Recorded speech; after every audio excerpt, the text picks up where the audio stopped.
Dickson County's 6 incorporated towns grew up along the railroad from Nashville to the Tennessee River. Initially moved here in 1973, Some, like Bob Rawl, the county mayor, grew with it. left after college and came back in 1995. And I just fell in love with the area. Their train of thought on similar tracks. I've moved to Dickson County twice. I liked it so much. A county with countryside, Like the rest of Middle Tennessee, we're having a good bit of growth. working to maintain their charm despite the concrete. I know the cities are really having that issue right now with a lot of apartment complexes and things like that that have been approved.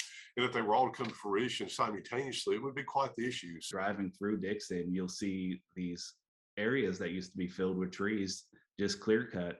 And you know they're putting neighborhoods up there. With more than 1,000 dwellings approved inside Dickson city limits. They're resembling these tall and skinnies that are going up in Nashville. Neighborhoods for the newcomers. We have a lot of people moving in either from the Nashville area or from out of state.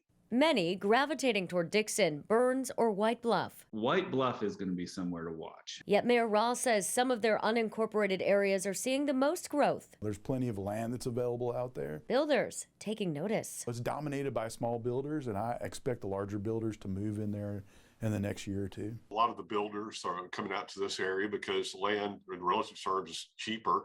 However, not as cheap as it was 2 years ago. The price of land here rising. With it, the cost of a home. Just over the past year, I mean, you're looking at a 20% increase in equity. In Burns and White Bluff, it's getting expensive. You can easily spend $300,000. The further from Davidson, closer to Hickman, the more affordable. I think they've got no other choice but to expand. Eventually it'll get to a tipping point where I think they're going to have to slow down. The question now, how do they keep this train of growth on the right track?